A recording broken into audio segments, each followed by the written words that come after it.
ஓம் சாந்தி. எல்லோரும் குஷியாக இருக்கிறீங்களா? 18/12/2023 பாப்தாதா சொல்கிறாங்க, இனிமையான குழந்தைகளே, பரமாத்மாவோட ஆத்மா சந்திக்குது பாருங்கள், அதை தான் உண்மையான சங்கமம். சங்கமம்னாலே சந்திப்பு. அதுதான் கும்பமேளா அப்படின்ட்டு கொண்டாடுறாங்க. குறிப்பாக நார்த் இந்தியாவிலாம் ரொம்ப ஃபேமஸ். இந்த ஆத்மா பரமாத்மாவுடைய சந்திப்பின் மூலமாக தான் ஆத்மாக்களாகிய நீங்கள் தூய்மையாகிறீங்க. இதோடைய நினைவார்த்தத்தை தான் அங்கே கும்பமேளான்ட்டு நதியும் கடலும் சந்திக்கிறத கொண்டாடுறாங்க. உண்மையான சிறப்பு எதுக்கு?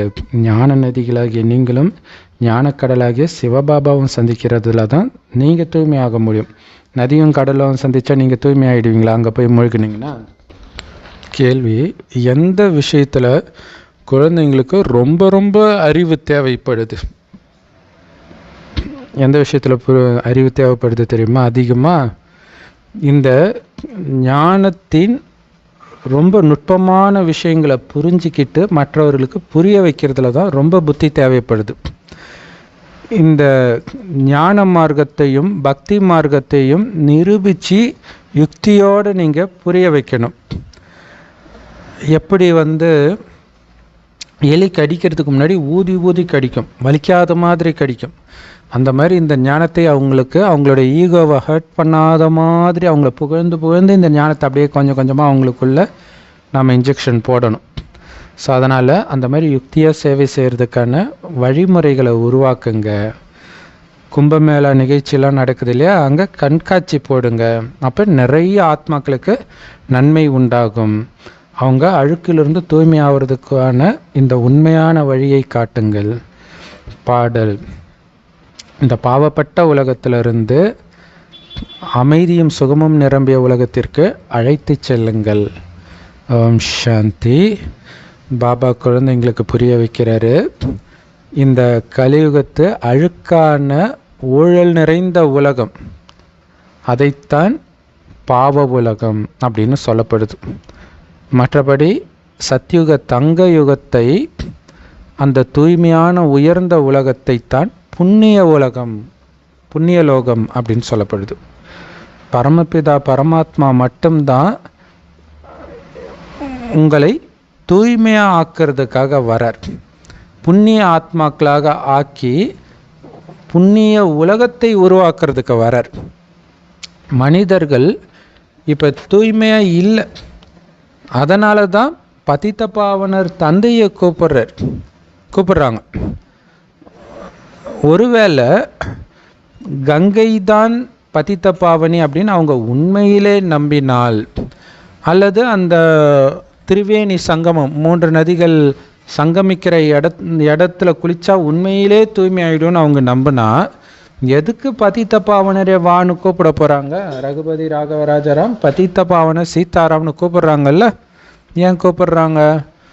அப்போ அவங்களுக்கே தெரியுது நதியினால் நாம் தூய்மையாக முடியாது. ஏன்னா கங்கையும் திருவேணியும் தான் எப்பவும் தானே இருக்குது. ஆனால் மனிதர்கள் அந்த நதிகள் இருக்கும்போதே பதித்த பாவனரை எதுக்கு கூப்பிட்டுட்டு இருக்கிறாங்க? அப்போ அவங்களுடைய புத்தி உண்மையில் பரமாத்மா கிட்ட தான் போகுது. பரமாத்மா பரமபிதா ஞானத்தின் கடல் இங்கே வந்தே ஆகணும். அவரை சும்மா ஆத்மான்னு நம்ம சொல்கிறது கிடையாது. பரிசுத்தமான உயிரோட்டமானவர் அவர். இங்கே அந்த மாதிரி பரிசுத்தமான ஜீவன் யாரும் கிடையாது. அதனால தான் அங்கேருந்து பாபாவை நம்ம கூப்பிடுறோம்.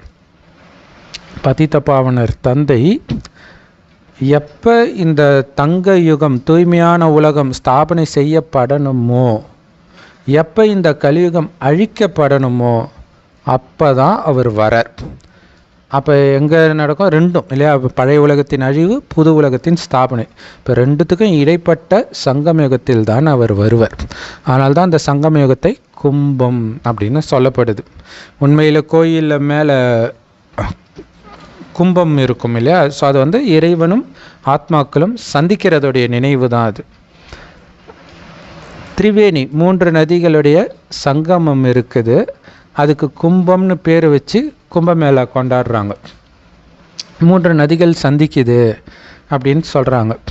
ஆனால் உண்மையிலே அங்கே 2 நதிகள் தான் இருக்குது.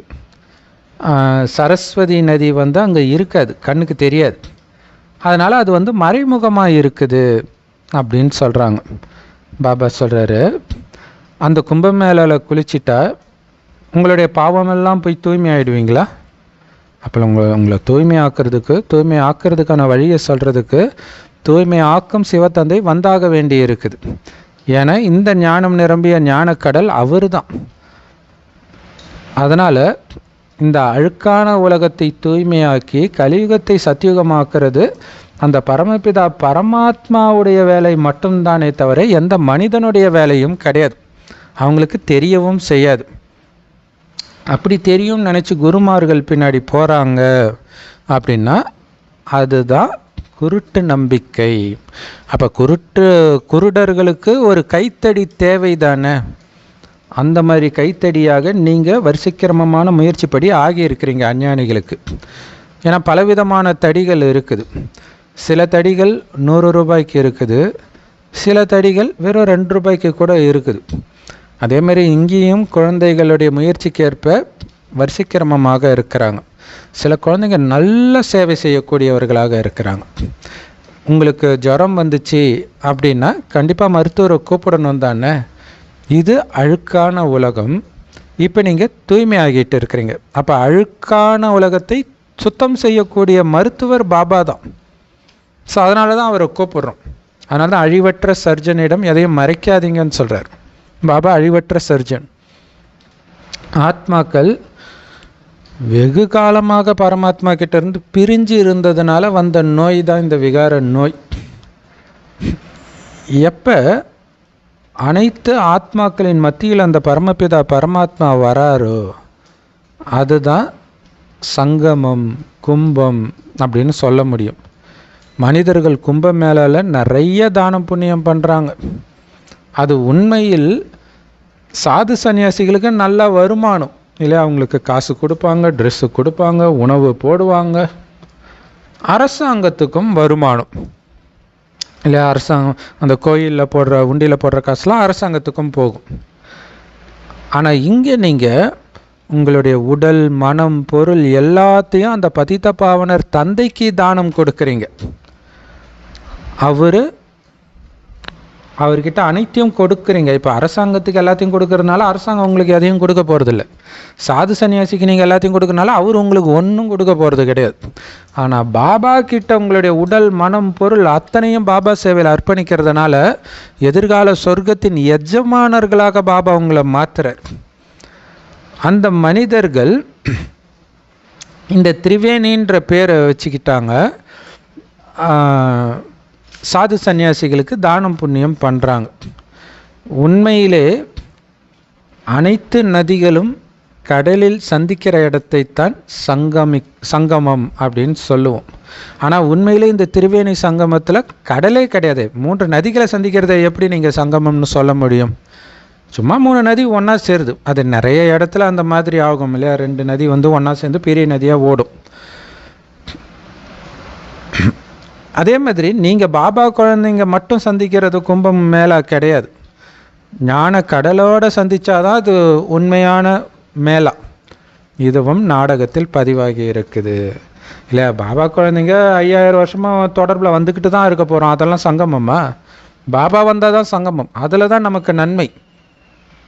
அந்த மேளாக்களில், திருவிழாக்களில் அரசாங்கத்துக்கு நல்ல காசு வருது. எப்படி? ட்ரெயினில் போவாங்களா? ஸோ ட்ரெயினில் வருமானம், காரு, அந்த இடத்துல இருக்கிற ரூமு தங்குவாங்க. ஸோ இது ஃபுல்லாக டேக்ஸ் கவர்மெண்ட்டுக்கு போகுது.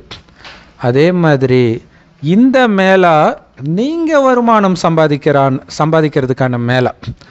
ஸோ குழந்தைகளாகிய நீங்களே முடிவு பண்ணிக்கலாம் எதில் நன்மை. ஏன்னா இங்கே கடவுளுடைய வழியை நீங்கள் ஃபாலோ பண்ணுறீங்க. அதனால் கும்பமேளாவுடைய உண்மையான அர்த்தத்தை நீங்கள் தெரிஞ்சுக்கணும். பாபா உங்களுக்கு இதை பற்றி எழுதுறதுக்காக இந்த தலைப்பை கொடுக்குறார்.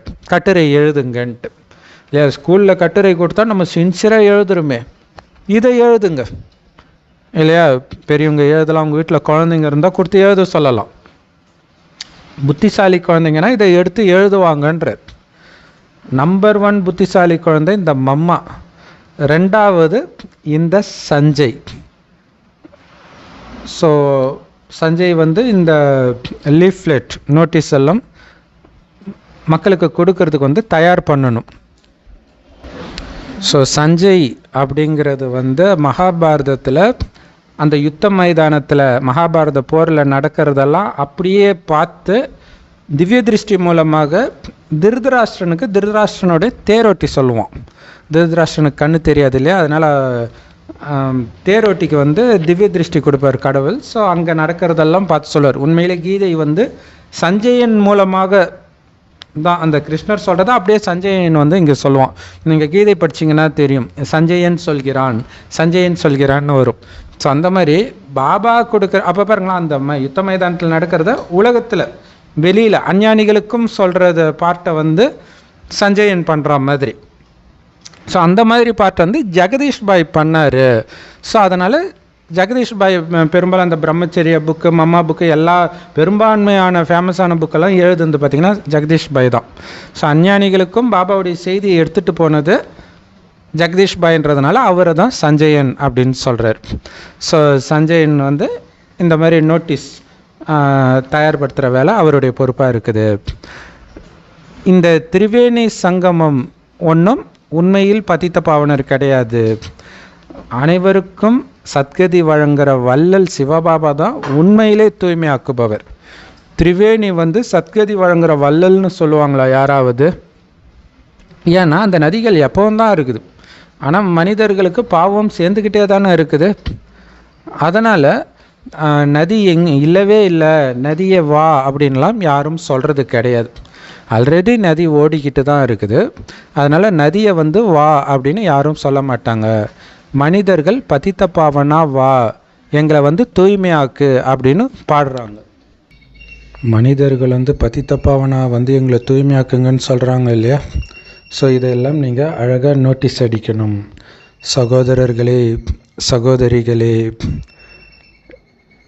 நீங்களே சொல்லுங்கள், இந்த ஞானக்கடல் பரமபிதா பரமாத்மா பதித்த பாவனரா, அல்லது அந்த நதிகள், கங்கை நதி போன்ற நதிகள் பதித்த பாவனரா? ஏன்னா நதிகள் தான் எப்பொழுதுமே இருக்குது. இப்போ பாருங்கள், இது வந்து அஞ்ஞானிகளுக்கு இந்த மாதிரி நோட்டீஸ் அடிக்க சொல்கிறார். ஆனால் இப்போ வரைக்கும் நோட்டீஸ் என்ன அடிச்சுட்டு இருக்கிறோம்? ராஜயோகம் கற்றுக்கோங்க, உங்கள் உடம்புக்கு நல்லது, மனசுக்கு அமைதி, இவ்வளோ தான் பண்ணுறோமே தவிர பாபாவுடைய ஞானத்தை வந்து நோட்டீஸாக அடிக்கிறதே கிடையாது. நதிகளும் எப்பவும் தானே இருக்குது. ஆனால் நீங்களோ பரமாத்மாவைத்தானே இங்கே வாங்கன்னு கூப்பிட்டீங்க. ஒரே ஒரு பரமாத்மா மட்டும்தான் உண்மையில் பதித்த பாவனர். ஆத்மாக்களும் பரமாத்மாவும் தான் வெகு காலமாக பிரிஞ்சிருந்தது. அதனால் வாங்கன்னு நம்ம பரமாத்மாவைத்தான் கூப்பிட்டுமே தவிர இங்கே இருக்கிற நதிகளை நாம் எப்படி கூப்பிடுவோம் அப்படின்னு நோட்டீஸ் அடிங்க. அப்போ தான் நீங்கள் கூப்பிட்றதுனால தான் அந்த சத்குரு வந்து உங்களுக்கு சத்கதி கொடுத்து உங்களை தன் கூடவே வீட்டுக்கு, பரந்தாம வீட்டுக்கு அழைச்சிட்டு போகிறார். ஸோ அதனால் பாவம் நீங்கிறதுக்கு நீங்கள் தண்ணி கடலில் குளிக்கக்கூடாது. இந்த பரமபிதா பரமாத்மா ஞான கடலின் ஞானத்தில் குளிக்கணும். அப்போ தான் ஆத்மாவில் இருக்கும் பாவம் போகும்.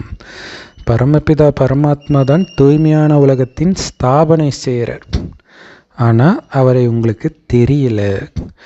பாரதம் சொர்க்கமாக இருந்தது, உயர்ந்ததாக இருந்தது. அப்போ ஆத்ம உணர்வுள்ள தேவதைகள் தான் அங்கே வசித்தாங்க. அதைத்தான் சிவாலயம்னு சொல்லப்படுது. இதுதான் பைபிளில் கூட எங்கள் அப்பாவுடைய வீடு இப்போ நீங்கள் விபச்சார விடுதியாக மாற்றிட்டீங்க அப்படின்னு இயேசு சொல்வார். ஸோ அது உண்மையில் பாரதத்தை, சொர்க்கத்தை அப்பாவுடைய வீடுன்னு சொல்கிறார். ஆனால் அவங்க வந்து சர்ச்சை சொல்கிறாருன்னு தப்பாக புரிஞ்சுக்கிறாங்க. குழந்தைகளாகிய நீங்கள் இப்போ கும்பமேளாவுக்கு போய் அங்கே கண்காட்சி வச்சு மனிதர்களுக்கு இதெல்லாம் புரிய வைங்க. ஒரே ஒரு தந்தை தான் பதித்த பாவனர். அவர் சொல்கிறாரு, எப்போ நீங்கள் வந்து அழுக்கிலிருந்து தூய்மையாக வேண்டியது இருக்குதோ அந்த நேரத்தில் தான் நான் வருகிறேன். இது ஆக்சுவலாக ஒவ்வொரு இடத்துக்கும் சேவைக்கு போகும் பொழுது அந்த இடத்துல என்ன சொல்லி புரிய வைக்கணும்னு மீட்டிங் வைக்கணும். ஆனால் ஜென்ரலாக அப்படி பண்ணுறதில்ல. அதே 7 நாள் கோர்ஸ் ஃபோட்டோவை வச்சுட்டு சொன்னதையே தான் திரும்பி திரும்பி சொல்லிகிட்டு இருக்கிறாங்க எல்லா இடத்துலையுமே. அப்போ எதுக்கு பாபா வந்து இப்படி புரிய வைங்க அப்படின்னு ஒவ்வொரு ஃபங்க்ஷனுக்கும் சொல்கிறார் இல்லையா? ரக்ஷபந்தனுக்கு என்ன புரிய வைக்கணும்னு சொல்கிறாரு. ஸோ அதை வந்து உண்மையில் இம்ப்ளிமெண்ட் பண்ணுறாங்களா பிகேஸ் அப்படின்றது ஒரு மிகப்பெரிய கேள்விக்குறியாக தான் இருக்குது. அது மட்டும் இல்லை, யாராவது அதை இம்ப்ளிமெண்ட் பண்ணால் கூட என்ன நீங்கள் உங்கள் இஷ்டத்துக்கு சொல்கிறீங்க அப்படிலாம் சொல்லக்கூடாது. சீனியரை பாருங்கள், இதை தான் சொல்லணும் அப்படின்னு சொல்லி விட்டுருவாங்க. பாபா சொல்கிறார், நீங்கள் உங்களை தூய்மையாக்க வேண்டிய நேரத்தில் நான் வந்து விடுவேன்றேன். ஸோ எப்போ தூய்மையாக்க வேண்டிய நேரம்? கலியுகத்தின் இறுதி தான். நீங்கள் சத்தியம் பண்ணணும். பாருங்கள், அடுத்ததே பாபா ரக்ஷபந்தனை பற்றியும் சொல்கிறார். தூய்மையாக இருப்பேன், சத்தியம் பண்ணணும். ரக்ஷபந்தன் உண்மையில் கடவுளோடு தொடர்புடையது, ரிஷி முனிவர்களோடு தொடர்புடையது கிடையாது. பரமபிதா பரமாத்மாவுக்கு நீங்கள் சத்தியம் பண்ணுறீங்க. நதி திரிவேணி சங்கமத்துக்கு நீங்கள் சத்தியம் பண்ணுறது கிடையாது. ஓ பாபா, உங்களுடைய ஸ்ரீமத் படி நடந்து நான் தூய்மையாக இருப்பேன்னு சத்தியம் பண்ணுறேன் அப்படின்னு சொல்லணும். பாபா சொல்கிறாரு, அப்படி நீங்கள் சத்தியம் பண்ணி தூய்மை ஆனீங்கன்னா நான் உங்களுக்கு சத்தியம் பண்ணுறேன், உங்களை தூய்மையான உலகத்தின் எஜமானராக்கிறேன் இல்லையா? பாபா கேரண்டி கொடுக்குறார். அதில் நேற்று முரளி, சண்டே முரளி எவ்வளோ பவர்ஃபுல்லான முரளி இல்லையா? 108 வருவானான்ற டவுட்டே தேவையில்லை, கண்டிப்பாக நீங்கள் வருவீங்க, நான் கேரண்டின்ற. ஸோ அந்த முரளி பார்க்கலன்னா கூட அவசியம் பார்த்துருங்க, செம பவர்ஃபுல்லான முரளி. ரொம்ப ஈஸியாக 108 வர்றதுக்கான வழி சொல்லியிருப்பார். ஸோ இது எல்லாமே பாபா வந்து சைகை கொடுக்குறார் இல்லையா? சமிக்ஞை கொடுக்குறார். நல்ல புத்திசாலி சேவாதாரி குழந்தைங்க பாபா சொல்கிறத மக்களுக்கு சொல்கிறதுக்கு தேவைப்படுறாங்க. நிறைய படங்கள் இன்னும் நீங்கள் உருவாக்க வேண்டியது நிறையா இருக்குது இல்லையா? பாபா சொல்கிறதையெல்லாம் படங்களாக எங்கே உருவாக்கியிருக்கிறாங்க? அந்த 7 நாள் கோர்ஸை தவிர வேறு எதுக்குமே படத்தை உருவாக்கலை இல்லை. இந்த கும்பமேளாவுக்கான படம், ரக்ஷபந்தனுக்கான படம், இதெல்லாம் யோசித்து உருவாக்கலாம். அதான் பாபா சொல்கிறார், இன்னும் நிறைய படங்கள் உருவாக்க வேண்டி இருக்குது. ஸோ இதெல்லாம் புரிய வைக்கிறதுக்கு ஒரு நல்ல மண்டபம் எடுத்து நீங்கள் கண்காட்சி போட்டு புரிய வைங்க. நிறைய எதிரிகள் கூட வெளிப்பட ஆரம்பிப்பாங்க. அவங்க வந்து இதில் நெருப்பு வைக்கிறதுக்கு அதிக நேரம் எடுத்துக்க மாட்டாங்க. ஒருத்தர் வந்து சண்டை போடணும்னு முடிவு பண்ணிட்டா அவங்க உங்களை முதல்ல அவமதிக்க ஆரம்பிப்பாங்க. ஸோ எப்படி சூப்பராக நமக்கு ஹிண்ட்டு கொடுக்குறாரு பாருங்கள். ஒருத்தங்க நம்மளை அவமானப்படுத்துகிறாங்கன்னா ஏதோ பெரிய பிரச்சனை பண்ணுறதுக்கு ரெடி ஆகுறாங்கன்னு புரிஞ்சுக்கிட்டு நீங்கள் அமைதியாக இருங்கன்றார். நீங்கள் கொஞ்சம் கூட ஈகோ இல்லாமல் அகங்காரம் இல்லாதவர்களாக இருக்கணும், அமைதியாக இருக்கணும். திட்டினா கூட நீங்கள் அமைதியாக இருங்க. அமைதியாக இருந்தால் அதுக்கப்புறம் அங்கே சண்டை வராது. நீங்கள் திருப்பி ஏதாவது பேசினா தான் பிரச்சனை ஆகும். எப்படி சூப்பராக எப்படியெல்லாம் நம்மளை பக்குவப்படுத்துகிறாரு பாருங்க. சேவையில் தான் எல்லாமே நடக்கும். அஞ்ஞானிகள் மூலமாகவும் வரும், பாபா குழந்தைங்க மூலமாகவும் நிறைய சமஸ்காரம் முதல்லாம் வரும். ஸோ பிரம்மகுமாரிகள் இப்போ ஃபேமஸாக வேறு ஆகிட்டாங்க. அதனால் நீங்கள் நிறைய லீஃப்லெட்லாம் கொடுக்கணும், டிஸ்ட்ரிபியூட் பண்ணணும். மனிதர்கள் வந்து கும்பமேளாவுக்கு அதிக முக்கியத்துவம் கொடுக்குறாங்க இல்லை? அவ்வளவு கூட்டம் வரும். உண்மையிலே இப்போதைய நேரத்தின் முக்கியத்துவம் தான் அது எல்லாமே. இதுவும் நாடகத்தில் உருவாகி இருக்கிற ஒரு விளையாட்டு. அதனால் அந்த கும்பமேளாவுக்கு கூட நீங்கள் போய் அவங்களுக்கு நன்மை ஏற்படுத்தலாம். ஆனால் நீங்கள் முயற்சி பண்ணணும். ஏன்னா முல்லை மலராக்கிறதுக்கு கண்டிப்பாக முயற்சி பண்ணணும் தானே. ஸோ அதனால் அந்த கும்பமேளாவிலையும் நீங்கள் கண்காட்சி நடத்துறதுக்கு உங்களுக்கு தைரியம் வேணும் இல்லை? அங்கே போய் உண்மை சொல்கிறதுக்கு உங்களுக்கு தைரியம் வேணும். அது இல்லாமல் நிறைய தொடர்புகளை ஏற்படுத்திக்கோங்க. அப்போ தான் அங்கே வந்து தடை ஏற்படாது. பாபா சொல்கிறாரு, யார் உண்மையில் உங்களை தூய்மையாக்குறதுன்றதை நீங்கள் நிரூபித்து புரிய வைக்கணும். மனிதர்கள் அந்த தூய்மையான உலகம் சொர்க்கத்தை தான் நினைவு செய்கிறாங்க, எல்லா மதத்தினரும். யாராவது இறந்துட்டாங்க அப்படின்னா மனிதர்கள் என்ன சொல்கிறாங்க? இவர் சொர்க்கத்துக்கு போயிட்டாரு அப்படின்னு சொல்கிறாங்க. நிறைய உணவு அங்கே இருக்கும் அப்படின்னும் சொல்கிறாங்க. அங்கே தான் நிறைய உணவு இருக்குமே, அப்போ எதுக்கு இறந்தவங்களை இங்கே கூப்பிட்டு சாப்பாடு போடுறீங்க? சூப்பரான விஷயம் இல்லை? நல்ல உணவு அங்கே கிடைக்க போகுது. எதுக்கு இந்த நரகத்து உணவை அவங்களுக்கு கூப்பிட்டு போடுறீங்க? ஸ்ரீநாத் கோயிலில் எப்படி பலவிதமான உணவு சமைக்கிறாங்கன்றதை நீங்கள் பார்க்குறீங்க.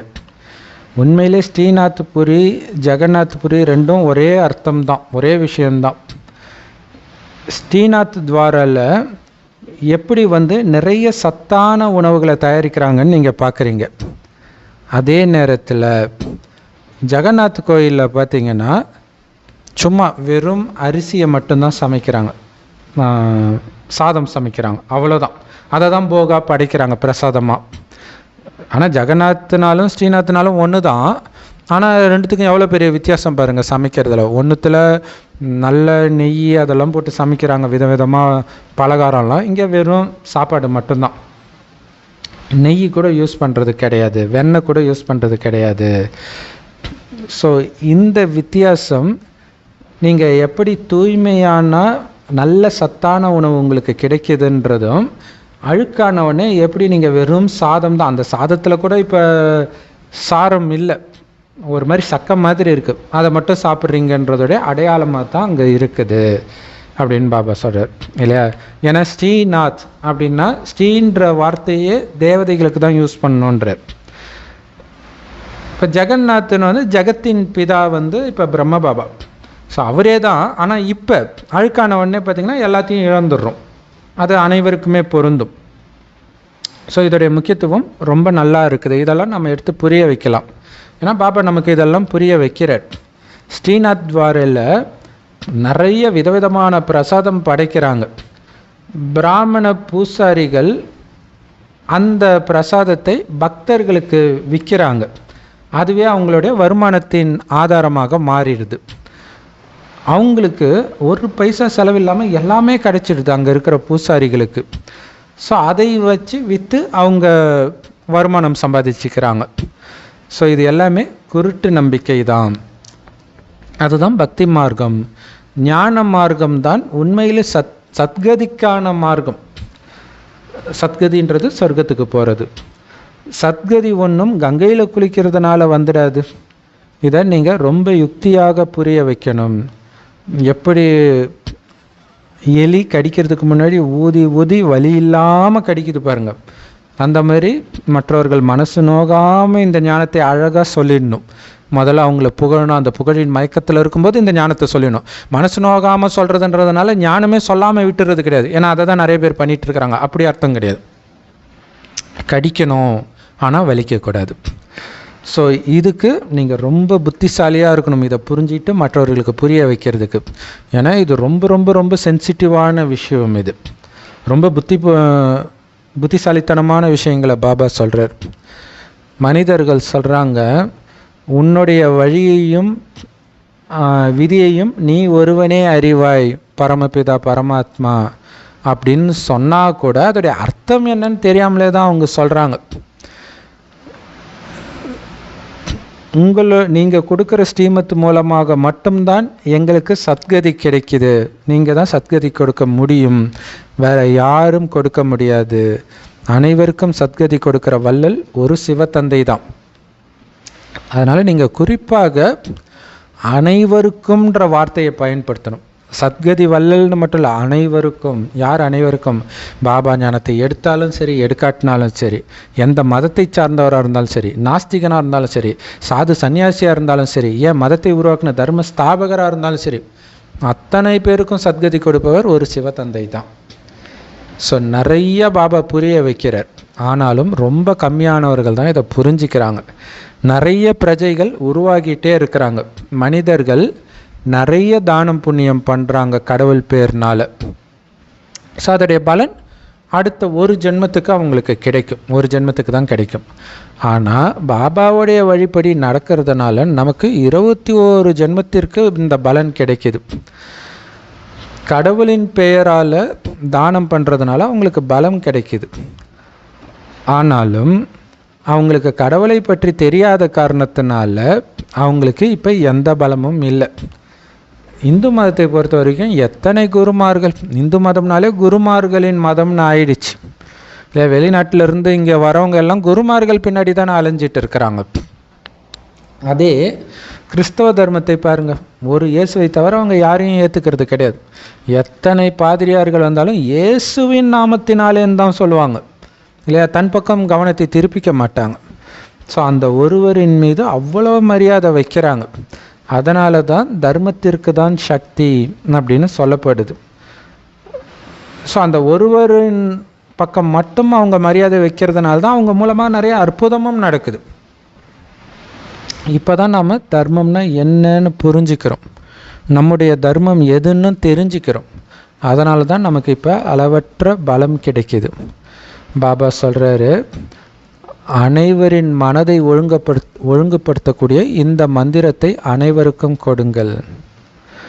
குழந்தைங்களுக்கு சொல்கிறாரு, நீங்கள் எங்கேருந்து வந்தீங்க அந்த இடத்தை நினைவு செஞ்சீங்கன்னா கடைசி நேரத்தில் உங்களுடைய எண்ணங்கள் உங்களுடைய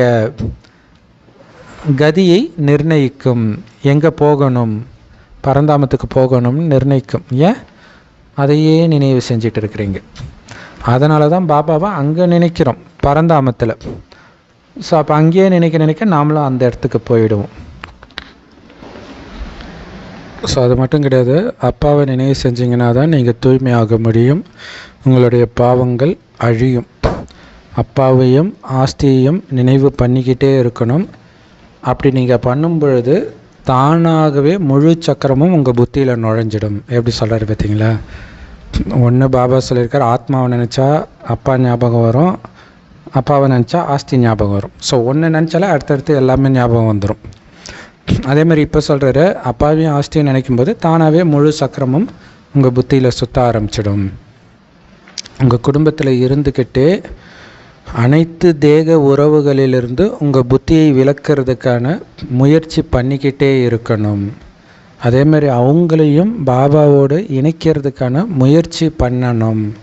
அப்போ தான் இறுதியில் நீங்கள் பாபாவை மட்டும் நினைக்க முடியும். எப்படி சூப்பராக சொல்கிறாரு பார்த்தீங்களா?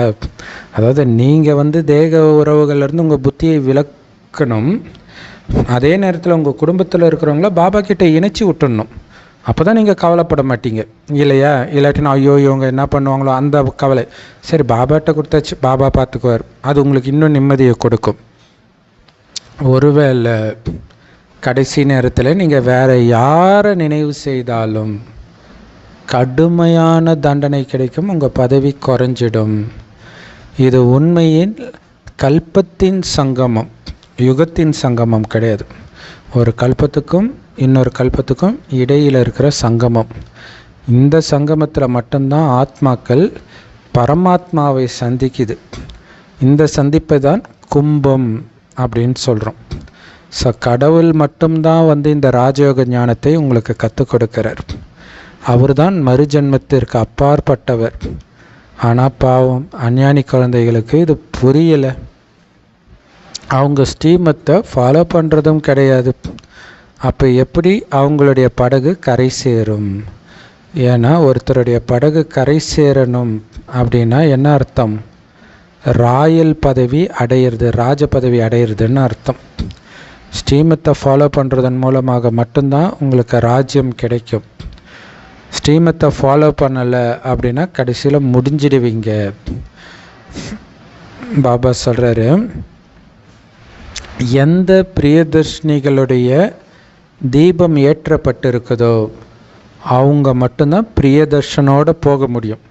ஆக்சுவலாக இந்த உதாரணம் பைபிளில் சொல்லப்பட்டிருக்கும். இந்த கதை, மணவாட்டிகள் எல்லாம் இரவில் தூங்காமல் யார் கண் விழித்து இருக்கிறாங்களோ தீபத்தை ஏற்றி வைத்து அவங்க தான் பிரியதர்ஷனோட மணவாளனோட போக முடியும்.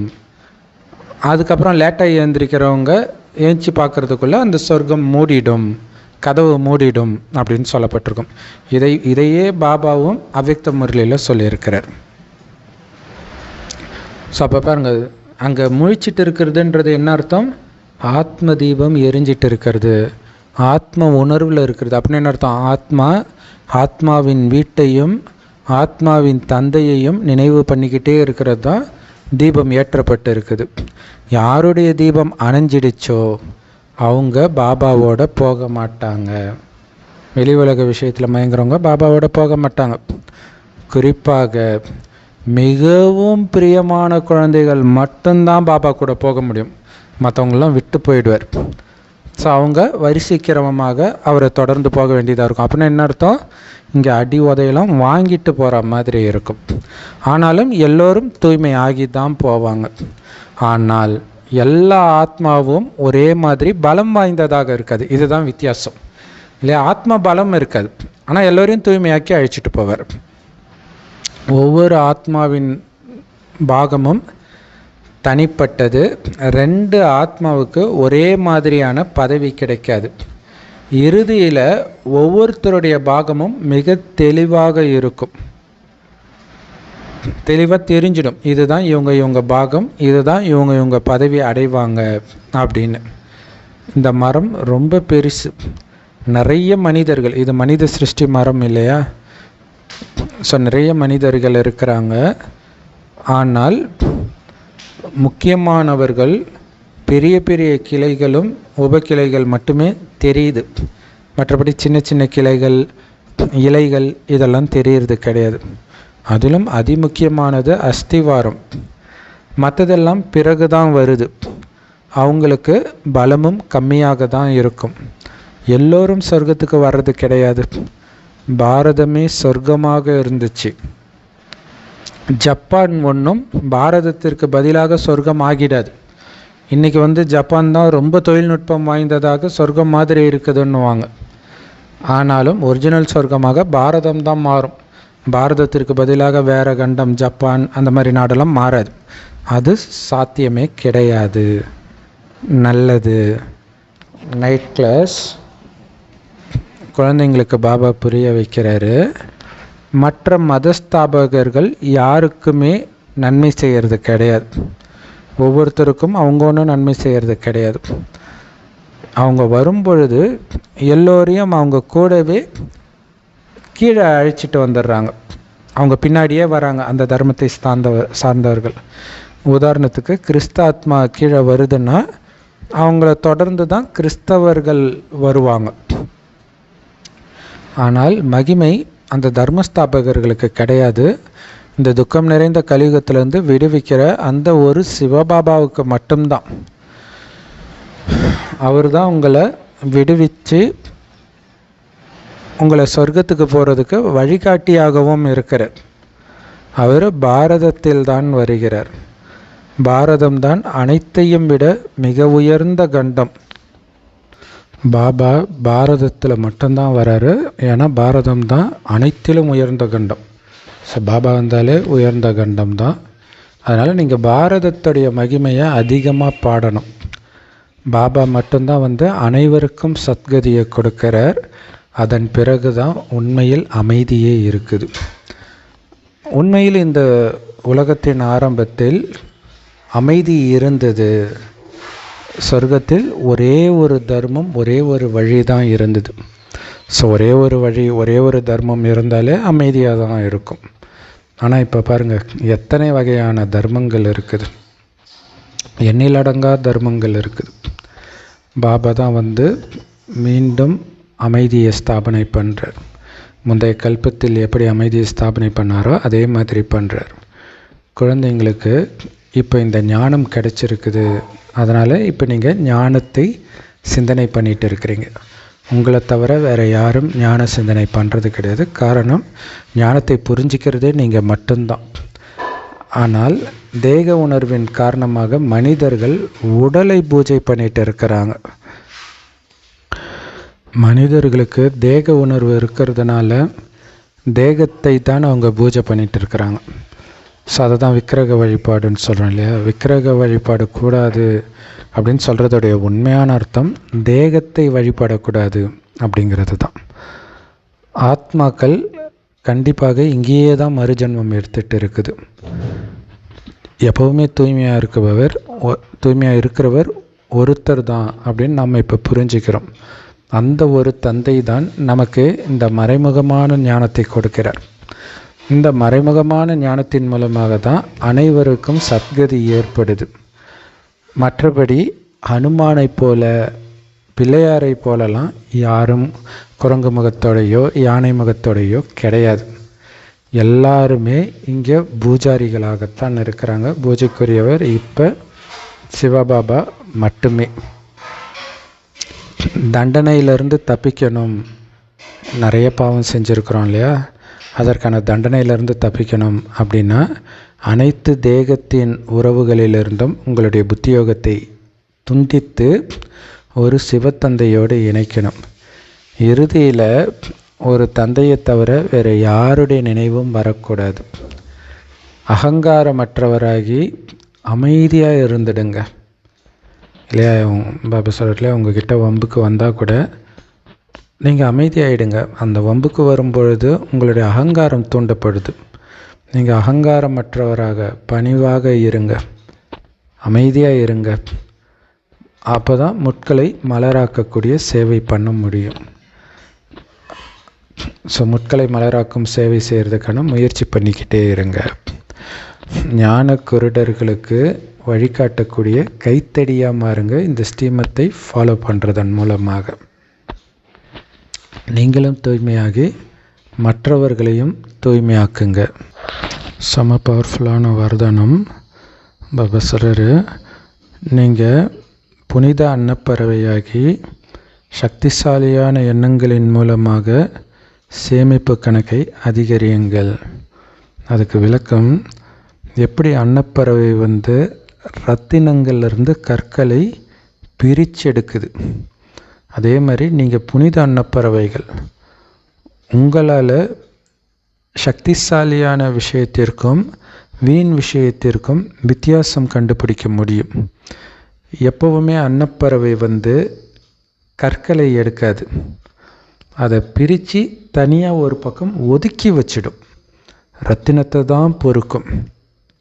அதே மாதிரி புனித அன்னப்பறவைகளாகிய நீங்கள் வீண் விஷயங்களை ஒரு ஓரமாக ஒதுக்கிட்டு சக்திசாலியான எண்ணங்களை மட்டும்தான் தாரணை பண்ணணும். நீங்கள் வெகு காலமாக அரைக்கல்பமாக வீண் விஷயத்தை தான் கேட்டீங்க, வீண் விஷயத்தை தான் பேசுனீங்க, வீண் விஷயந்தான் பண்ணீங்க. அதோடைய பலன் என்னாச்சு? எல்லாத்தையும் இழந்துட்டீங்க. இப்போ நஷ்டத்தை அனுபவம் செய்கிறவங்க கிடையாது நீங்கள். உங்களுடைய சேமிப்பு கணக்கை அதிகரிக்கிறவங்களாக ஆகணும். அப்போ என்ன ஆகணும்? வீண் விஷயத்து பக்கமே அது நமக்கு கரண்ட் ஹை வோல்டேஜ் ஷாக்குன்னு புரிஞ்சுக்கணும். வீண் விஷயங்கள் ஆக்சுவலாக நேற்று முரளியுடைய சாரம் இந்த வரதானம் இல்லையா. ஆக்சுவலாக நம்ம சின்ன வயசுலலாம் பாருங்களாம், அப்பா அம்மா அரசியல் பேசுவாங்க, சிலர் தவறான விஷயங்கள் பேசுவாங்க, அதெல்லாம் நம்ம கண்டுக்கவே மாட்டோம். கவனிச்சிருக்கிறீங்களா? உங்களை அறியாமலே அந்த அன்னப்பறவையாக நம்ம இருந்திருக்கிறோம். ஒரு குறிப்பிட்ட வயசுக்கு அப்புறம் தான் நமக்கு வீண் விஷயங்கள் பிடிக்க ஆரம்பிச்சிருக்குது. ஸோ அதிலிருந்து விலகுங்கள், விலக்கி வைங்க. ஏன்னா இங்கே வீண் விஷயத்தை விலக்கிட்டாலே டெய்லியும் நம்ம ஞானத்தை தான் உள்ளே போடுறோமே. அது வேலை செய்யாததுக்கு காரணம், பாபாவுடைய நினைவு வராததுக்கு காரணம், ஞானத்தை சிந்தனை பண்ண முடியாததுக்கு காரணம், கூடவே சேர்த்து வீண் விஷயங்களை போட்டுரும். அதுதான் பிரச்சனை. அதை தான் கட் பண்ணுங்க அப்படிங்கிறார். கட் பண்ணிட்டோம். ஏன்னா அந்த வீண் விஷயத்தை உள்ளே போட்டு அனைத்தையும் இழந்துட்டீங்கன்றார். இனி இது இழக்கிறதுக்கான நேரம் இல்லை, சங்கமிகம் சேமிக்கிறதுக்கான நேரம். ஸோ பவர்ஃபுல்லான வர்தனம். ஸ்லோகன் இன்னும் பவர்ஃபுல்லானது. என்ன அப்படின்னா, ஈஸ்வரிய மரியாதைன்ற கயிறுனால் உங்களை கட்டிட்டீங்கன்னா உங்களை கட்டி இருக்கக்கூடிய மற்ற பந்தன கயிறுகள் ஃபுல்லாக அருந்து போயிடும்ன்ற. சூப்பர் இல்லை இல்லையா? பாபா சொல்கிற மாதிரி தான் நான் அனைத்தையும் செய்வேன் அப்படின்றதில் உறுதியாக இருந்தால் மற்ற பந்தனம்லாம் எப்போ உங்களை விட்டு போச்சுனே தெரியாது. அது எப்படி வேணாலும் போகும். ஆனால் அது நம்மளுடைய லட்சியமும் கூட. அதனால் அதுக்கு நீங்கள் சந்தோஷம்தான் போடணும். ஓம் சாந்தி. Love you Bapdada. Thank you Bapdada. குஷியாக இருங்க, குளிர்ச்சியாக இருங்க.